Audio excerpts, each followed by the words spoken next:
చేనేత కార్మికుల ఐక్యత, చేనేత కార్మికుల ఐక్యత, చేనేత కార్మికుల ఐక్యత. కాపాడుకుందాం చేనేత కార్మికుల పోరాటాలను, కాపాడుకుందాం చేనేత కార్మికుల హక్కులను, కాపాడుకుందాం చేనేత కార్మికులను. చేయూతనివ్వాలి ఆంధ్రప్రదేశ్ ప్రభుత్వం, చేనేతలకు చేయూతనివ్వాలి ఆంధ్రప్రదేశ్ ప్రభుత్వం, చేయూతనివ్వాలి ఆంధ్రప్రదేశ్ ప్రభుత్వం. ఆదుకోవాలి వెనుకబాటుతనంలో ఉన్నటువంటి చేనేతలను, ఆదుకోవాలి వెనుకబాటుతనంలో ఉన్నటువంటి చేనేత కార్మికులను. కార్మికుల ఐక్యత, చేనేత కార్మికుల ఐక్యత. జై వాల్మీకి, జై వాల్మీకి. కార్మికుల ఐక్యత, చేనేత కార్మికుల ఐక్యత. పోరాడదాం చేనేత కార్మికుల హక్కులకై, పోరాడదాం చేనేత కార్మికుల హక్కులకై. సాధిద్దాం చేనేత కార్మికుల హక్కులను, సాధిద్దాం చేనేత కార్మికుల హక్కులను. చితికల పడినటువంటి చేనేత రంగాన్ని కాపాడాలి, కాపాడాలి. చితికిన పడినటువంటి చేనేత రంగాన్ని, చితికిన పడినటువంటి చేనేత రంగాన్ని. వాల్మీకి సంఘం ఆంధ్రప్రదేశ్ కుటుంబ సభ్యులందరి తరఫున భారతదేశంలో ఉన్నటువంటి చేనేత కార్మిక దినోత్సవ శుభాకాంక్షలు తెలియజేసుకుంటున్నాము. మరి ఈరోజు భారతదేశానికి వన్నె తెచ్చినటువంటి గర్వకారణమైనటువంటి చేనేత రంగం ఈరోజు కుదేలవుతున్నది. ఇటు రాష్ట్ర ప్రభుత్వం అయితేనేమి, అటు కేంద్ర ప్రభుత్వం అయితేనేమి కేవలం కంటి తుడుపు చర్యలు మాత్రమే చేపడుతున్నారే కానీ మరి వీవర్స్ కావలసినటువంటి సౌకర్యాలను నేటికి కూడా గవర్నమెంట్ ఏది కూడా పెడచెవిన పెడుతున్నది. మరి స్త్రీలకు ప్రత్యేకంగా చీరలు తయారు చేసి భారతదేశానికే వన్ని తెచ్చి అగ్గిపెట్టిలో పట్టేంత చీరను తయారు చేసి భారతదేశ ఖ్యాతిని ప్రపంచవ్యాప్తంగా తెలియజేసినటువంటి ఈరోజు చేనేత కార్మికులు అదే చీరలు కూడా కట్టుకునే పరిస్థితుల్లో లేకోకుండా ఆర్థికంగా సంక్షోభంలో గురవుతున్నారు. మరి లక్షల సంఖ్యలో ఉన్నటువంటి చేనేతలు ఈరోజు వేల సంఖ్యలోకి వస్తున్నారు. చేనేతలందరూ ఇక్కడ ఉపాధి రంగం కోల్పోవడంతో మరి అటు డ్రైవర్లు గాను, కూలీలు గాను, రైతులు గాను అనేక సంవత్సరాలుగా నేర్చుకున్నటువంటి, ఎంతో కష్టంతో నేర్చుకున్నటువంటి ఈ చేనేత రంగాన్ని, తల్లి లాంటి చేనేత రంగాన్ని పక్కన పెట్టి మరి కూలీలుగా మారుతున్నారు. ఈ విషయాలన్నీ కూడా గవర్నమెంట్ వారందరూ కూడా వాళ్ళ నివేదికలో అనేక పర్యాయాలు, అనేక సంఘాలు, అనేక పోరాటాలు, ఉద్యమాల ద్వారా ప్రభుత్వాల దృష్టికి తీసుకొని వెళ్తూనే ఉన్నామే కానీ నేటికి కూడా మరి వీవర్స్ యొక్క నిజమైనటువంటి డిమాండ్లను ఒక్కటి కూడా నెరవేర్చడానికి ముందుకు రాకోకుండా ఉంది. వాల్మీకి సంఘం ఆంధ్రప్రదేశ్ కుటుంబ సభ్యులందరి తరఫున ఇటు రాష్ట్ర ప్రభుత్వాన్ని, అటు కేంద్ర ప్రభుత్వాన్ని హెచ్చరిక జారీ చేస్తున్నాము. మరి వీవర్స్ కావలసినటువంటి మౌలిక సదుపాయాలు, మరి వీవర్స్ మరి మగ్గం వేసుకోవాలంటే ఈరోజు లక్షల్లో ఖర్చు అవుతున్నది. మగ్గానికి పూర్తి సబ్సిడీ ఇచ్చి మరి చేనేత రంగాన్ని కాపాడాల్సిన అవసరం ఉంది. మరి అదే విధంగానే తెల్లవారు లేచినప్పటి నుంచి వారమంతా కష్టపడితే 1 లేక 2 చీరలు వేస్తూ మరి 1000 రూపాయలు 2000 రూపాయలు వారమంతా కష్టపడి వాళ్ళ కుటుంబాన్ని ఏ విధంగా పోషించగలరు, మరి పిల్లల్ని ఏ విధంగా ముందుకు చదివించుకోగలరు, వాళ్ళు ఆర్థికంగా ఏ విధంగా ముందుకు పోగలరు.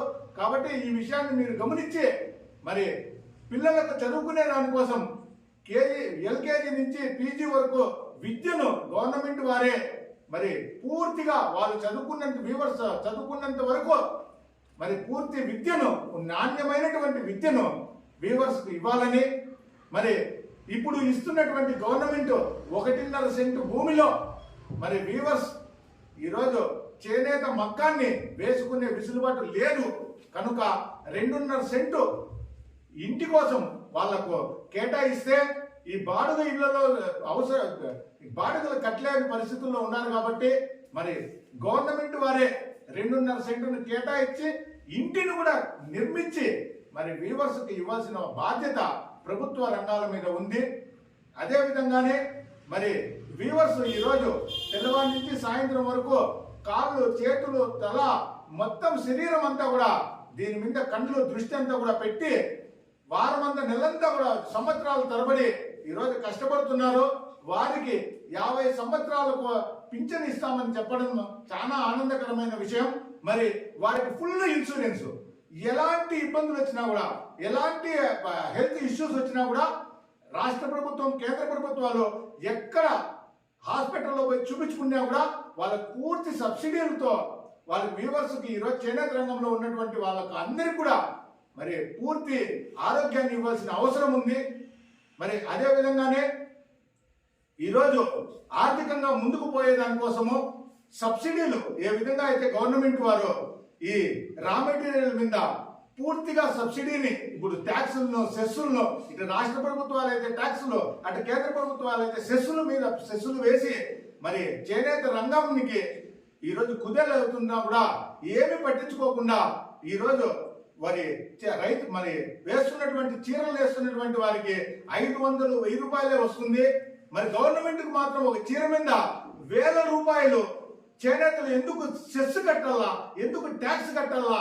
ఈ రోజు వీళ్ళ కష్టంతో భారతదేశంలో ఉన్నటువంటి స్త్రీల గొప్పతనాన్ని, ఔదార్యాన్ని ప్రపంచవ్యాప్తంగా ఈరోజు భారతదేశంలో చీరలకు ప్రపంచవ్యాప్తంగా డిమాండ్ ఉందంటే ప్రపంచవ్యాప్తంగా మన భారతదేశంలో వ్యూవర్స్ అందరూ కూడా చీరల రూపంలో గుర్తింపు తేవడం జరిగింది. కాబట్టి ఈ చీరల మీద సెస్ని మరి కేంద్ర ప్రభుత్వం ఇస్తున్నటువంటి ఆ సెస్ని, రాష్ట్ర ప్రభుత్వాలు విధిస్తున్నటువంటి ట్యాక్స్ ని పూర్తిగా రద్దు చేయాలని చెప్పి మరి చేనేత రంగం ముందుకు పోయేంత వరకు ఈ ట్యాక్సులు, సెస్సులు పక్కన పెట్టి ప్రతి ఒక్క కార్మికులందరికీ కూడా వారి కుటుంబం ముందుకు పోయేంత వరకు ఏ విధంగా అయితే పిల్లలకు విద్య మరి ఉపాధిలో రంగానికి ముందుకు పోయేదాని కోసము ఆ సబ్సిడీలు అన్ని కూడా ఇచ్చి ఈరోజు ఈ మగ్గం వేసుకునే దానికోసం అయ్యే ఖర్చంతా కూడా గవర్నమెంట్ వారే భరించుకోవాలా.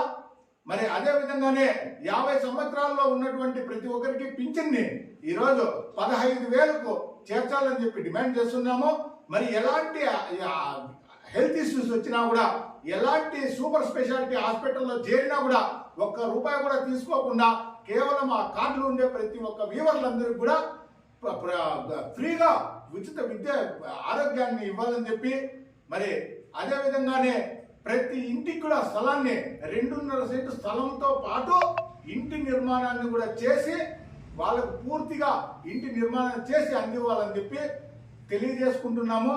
మరి ఈ విధంగా భారతదేశానికి మన ప్రభుత్వాలకు ఇంతవరకు అనేక రకాలుగా ట్యాక్సులు కట్టు ఆర్థిక రంగంగా భారతదేశం ముందుకు పోవడానికి కూడా సహాయ సహకారాలు అందించినటువంటి ఈరోజు చేనేతలందరూ కూడా ఈరోజు ముందుకు పోయేదానికి ప్రతి ఒక్కరు కూడా గవర్నమెంట్ తో పాటు సొసైటీ కూడా చేనేత రంగం వారికి మద్దతుగా నిలవాల్సిన అవసరం ఉంది.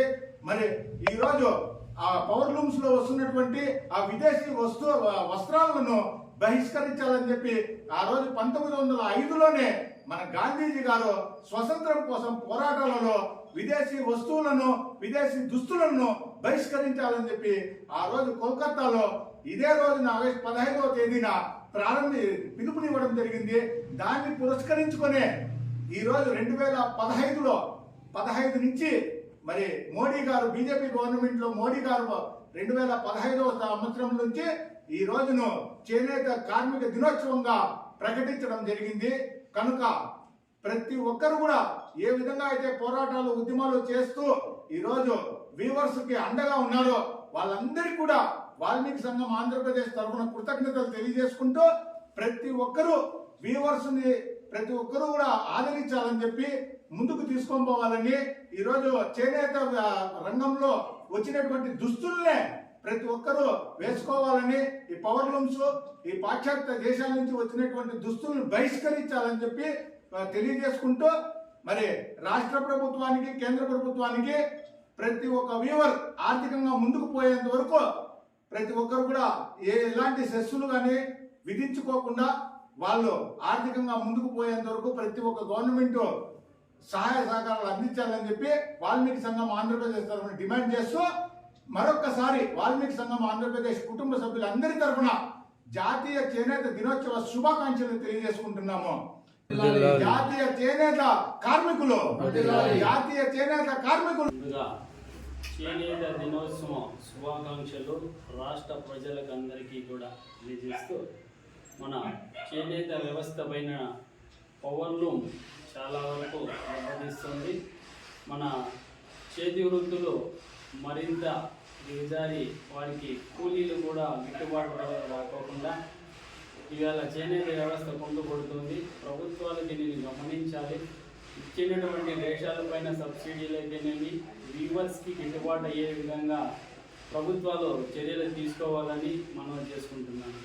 అదేవిధంగా చేనేత వస్త్రాన్ని కట్టుకుంటే ఆ యొక్క వస్త్రం విలువ, ఈ వస్త్రం వల్ల మనిషికి హోదా అనేది ఒకప్పుడు ఉండేది. ఇప్పుడు చేనేతకు పవర్లూమ్కు డిఫరెన్స్ తెలియకోకుండా ఏది చేనేత వస్త్రమో ఏది పవర్లూమ్ వస్త్రమో కూడా ప్రజలకు తెలియడం లేదు. ఇవన్నిటినీ కూడా గాంధీజీ గారు ఒకప్పుడు కొన్ని రకాలను కేటాయించారు. అది చేనేతలోనే మాత్రమే మనము తయారు చేయించాలా, పవర్లూమ్కు వాటిని పర్మిషన్ ఇవ్వకూడదని చెప్పి 24 రకాలను కేటాయించినటువంటి గాంధీజీ గారు స్వతంత్రం వచ్చిన కొత్తలోనే విదేశీ వస్త్రాలను ఇది చేసినప్పుడు 24 రకాలను కేటాయించారు. వాటిని మార్కెటింగ్ ప్రభావం ఎక్కువ పడినందువలన దాన్ని కుదించి 12 రకాలను తీసుకొచ్చారు. ఇవాళ ఆ 12 రకాలను కూడా మరింత కుదించి అసలు చేనేతలోనే నేయాల్సినటువంటి రకాలను పవర్లూమ్లో కూడా నేర్పించి మరింత ఉపాధి లేకోకుండా ఈ యొక్క వీవర్స్కి చాలా ఇబ్బందులు ఉన్నాయి. కాబట్టి ఏదైతే మనకు చట్టబద్ధంగా ఉన్నటువంటి రకాలను పవర్లూమ్లో మాత్రమే నేర్పించుకోవాలా, చేతి మగ్గాల్లో ఉన్నటువంటి రకాలను పవర్లూమ్లో ఇవ్వకూడదని చెప్పి నేను ఈ యొక్క మదనపల్లి టౌన్ అధ్యక్షునిగా, చేనేత వీవర్గా, ఇది కుల వృత్తి అనే చూడకుండా మరి అన్ని కులాలకు కూడా అన్నం పెట్టినటువంటి వృత్తి ఇది. ఎవరు కూడా కులాల విధంగా ఈ వృత్తిని చూడాల్సిన పని లేదు. ఎందుకంటే నిజంగా చెప్పుకోవాలంటే ఈ చేతి వృత్తి పరంగా చేసినటువంటి చేనేత వ్యవస్థ మొట్టమొదటిగా పద్మశాలీలు, తర్వాత తొగట వీర క్షత్రియ వాళ్ళు, మళ్ళీ అనేక కులాలు కూడా ఈ యొక్క వృత్తి మీద ఆధారపడి చాలా వరకు అభివృద్ధిలోకి వచ్చారు. కాబట్టి కులాలు మాత్రమే దీన్ని అనుకోకూడదు, కుల వృత్తి మాత్రమే అనుకోకూడదు. ఎందుకంటే అనేక కులాలు దీనిపైన ఆధారపడి జీవిస్తున్నారు. అందరికీ ఈ యొక్క వ్యవసాయం తర్వాత రెండో అతిపెద్ద సమస్య ఏదైనా ఉందంటే చేనేత వస్త్ర తయారీదారి వ్యవస్థ అన్నమాట. కాబట్టి రైతు తర్వాత చేనేత వ్యవస్థ కూడా అతిపెద్ద వ్యవస్థ. ఈ వ్యవస్థను కాపాడుకోవాల్సినటువంటి అవసరం ప్రభుత్వాలకు ఉంది. తక్షణం మనకి సంవత్సరానికి 20,000 ఏమో గత ప్రభుత్వాల్లో కేటాయించేటివి, మరి ఈ ప్రభుత్వంలో కూడా 20,000 కాదు, మనకు సిల్క్ సబ్సిడీ రూపంలో ఇవ్వడం అయితేనేమి, అదేవిధంగా చేనేత కార్మికునికి 50 సంవత్సరాల లోపల పెన్షన్ కూడా కేటాయించారు. ఆ విధంగా ఇంకా మరిన్ని రాయితీలు ఇచ్చి మనకు చేనేతలకు గతంలో 2 సెంట్లు ఇచ్చి ఇండ్ల స్థలాలు కేటాయించేటోళ్ళు ఇప్పుడు 1 సెంటు ఇచ్చారు. దానివల్ల ఈ వీవర్స్కు ఎటువంటి ఉపయోగము లేదు. దాన్ని కూడా ప్రభుత్వం గుర్తించి రానున్న రోజుల్లో చేనేతలకు హౌసింగ్ 2 సెంట్లు కేటాయించి వారికి కట్టుకునేదానికి 2,50,000గా పెంచి ఇప్పుడు 1,80,000 లాస్ట్ గవర్నమెంట్ చేసింది. ఆ విధంగా కాకుండా 2,50,000 రూపాయలు ప్రభుత్వ సహాయం అందించి చేనేత వ్యవస్థలను ముందుకు తీసుకెళ్ళాలి. ఈ బాడీలు ఇవంతా కూడా ఇబ్బంది అవుతుంది. కాబట్టి గతంలో ఇచ్చినటువంటి ఇండ్లు అయితే ఏ ఒక్క వీవర్కి పనికిరాదు. కాబట్టి 2 సెంట్లు స్థలాన్ని కేటాయించాలి. ఈ ఇన్సూరెన్స్ లాంటివి కూడా మన ఈ వృత్తిపరంగా చేసినటువంటి మగ్గాల సోదరులకు అందరికీ కూడా కేటాయించాలి. నేను మదనపల్లి టౌన్ అధ్యక్షుడు మంజునాథ. పూజంతం రామరామేతి మధురం మధురాక్షరం ఆరోగ్య కవితా శైకం వందే వాల్మీకి కవికోకిలం. ముందుగా రామాయణం రచించిన మహా ఆది కవికి పాదాభివందనాలు చేస్తూ, నా పేరు సతల జయసింహ, వాల్మీకి సంఘం రాష్ట్ర ఉపాధ్యక్షునిగా వర్క్ చేస్తున్నాను. ఈరోజు ముఖ్య కార్యక్రమం ఏమంటే, మన టౌన్ అధ్యక్షుడు వలసల మంజునాథ గారి ఆధ్వర్యంలో ఈరోజు చేనేత దినోత్సవం శుభాకాంక్షలు తెలియజేస్తున్నాము. ముఖ్యంగా మన చేనేతలకు గాంధీజీ ఉన్నప్పుడే రాట్నంతో చీరనేసి మన గుడ్డలు మనమే కట్టుకుందాం, విదేశీ దుస్తులు వద్దు అని చెప్పినోడు. అప్పటి నుంచి మన కార్మికులు చీరలు రాట్నంతో నేస్తున్నప్పటి నుంచి ఇప్పుడు చేనేత మగ్గం వరకు వచ్చినారు. చేనేత మగ్గంలో నేర్చిన చీర కట్టుకుంటే ఆడవాళ్ళు మహాలక్ష్మి మాదిరిగా ఉంటారు. అంతేగిని చేనేత వస్త్రములు కాక వేరే వస్త్రములు వేసుకుంటే కూడా ఇబ్బందిగా కూడా ఉంటుంది. కాబట్టి చేనేత రైతన్నలు నేర్చిండే చీరలు మాత్రమే ప్రతి ఒక్కరు కట్టుకోవాల్సిందిగా కోరుతున్నాము. అలాగే మనం చేనేత కార్మికులకు చాలా ఇబ్బందులన్నీ ఎదుర్కొంటున్నారు అన్నమాట. ఎందుకంటే రేషన్ తక్కువగా ఇస్తే చీర అనేది కొంచెం లాభం వస్తుంది. రేషన్ అనేది రేటు పెంచుకున్నారనుకో చీర ఎక్కువ రేటు పెట్టి కొనలేరనమాట. అప్పుడు ఏమవుతుందంటే రేషానికి ఎక్కువ ధర పెంచుతారు, చీరకు మార్కెట్ డౌన్ అవుతుంది. దాన్ని బట్టి మన అందరికీ చేనేత కార్యక్రమాలకి రేషన్ కూడా కొంచెం తక్కువ ధరలో వచ్చేట్టుగా చూసుకొని వాళ్ళందరికీ ఇబ్బంది లేకుండా చూసుకొని, అలాగే పింఛన్లు ఇస్తున్నారు కాబట్టి 50 ఏళ్ళకు ప్రతి ఒక్కరికి కూడా పింఛన్ రూపంలో ఇచ్చి ఇల్లు కూడా రెండు సెంట్లు ఇస్తే వాళ్ళు మొగ్గం వేసుకునే దానికి అనుకూలంగా ఉంటుంది. ఎందుకంటే ఈ బాడుగులు ఇవన్నీ కట్టలేరు కాబట్టి ప్రభుత్వం ఖచ్చితంగా దీనిపైన చర్య తీసుకొని ప్రతి ఒక్కరికి చేనేత కార్మికులకు కూడా 18,000 ఇస్తున్నారు. 18,000 కాకుండా 25,000గా ఇచ్చి వాళ్ళ కుటుంబాలన్నీ ఆదుకోవాలని చెప్పి ప్రభుత్వానికి కోరుకుంటున్నాము. అలాగే చేనేత కార్యక్రమంలో పిల్లలు ఉంటారు కదా, వాళ్ళకు సపరేట్గా కూడా కొన్ని నిధులు కూడా కేటాయించవలసిందిగా కోరుతున్నాం. ఎందుకంటే పొద్దున్న నుంచి సాయంత్రం వరకు చీరలు నేర్చుకుంటున్నారే తప్ప వాళ్ళ పిల్లలు కార్మెంట్లో చేర్పించే అంత డబ్బులు కట్టేంత సొమ్ముత తక్కువగా ఉంది. దానివలన కార్మెంట్లో కూడా కొంచెం ఎంత మాట్లాడి అనుకూలంగా ఉండి మంచి చదువులు కూడా ఉన్నత విద్యా ఉద్యోగాలు కూడా వచ్చినాయంటే వాళ్ళ తల్లిదండ్రులు సాకునేంత కెపాసిటీ ఉంటారు. కాబట్టి చేనేత కార్యక్రమాలను ప్రతి ఒక్కరూ ఆదుకోవాలని చెప్పి సెంట్రల్ గవర్నమెంట్కి అయితేనేమి ప్రభుత్వానికి అయితేనేమి ప్రతి ఒక్కరికి కోరుకుంటున్నాము. అలాగే ఈరోజు రాష్ట్ర వ్యాప్తంగా మన చేనేత కార్యక్రమం దినోత్సవంగా మొట్టమొదటిగా శుభాకాంక్షలు తెలియజేస్తున్నాము. వాల్మీకి సంఘం రాష్ట్ర అధ్యక్షులు పులి శ్రీనివాసులు అన్న ఆదేశాల మేరకు ప్రతి ఒక్క తాను కూడా ఏ ఒక్కరికి ఏ అన్యాయం జరిగినా కూడా కులమత భేదాలతో కాకుండా ఎక్కడ ఏ అన్యాయం జరిగినా కూడా మాకు వీలైనంత సహాయం మేము చేస్తున్నాము. ప్రతి ఒక్కరికి ముందుండి ఆయన అన్యదండలతో ముందుండి నడిపిస్తున్నందుకు వాల్మీకి సంఘం ఆంధ్రప్రదేశ్ తరఫున ప్రతి ఒక్కరికి కార్మిక చేనేత దినోత్సవం శుభాకాంక్షలు తెలియజేస్తున్నాము. జై వాల్మీకి, జై జై వాల్మీకి. చేనేత దినోత్సవం శుభాకాంక్షలు. చేనేత కార్మికులని ప్రభుత్వం ఆదుకోవాలని కోరుకుంటున్నాం. చేనేత కార్మికుల దినోత్సవం శుభాకాంక్షలు.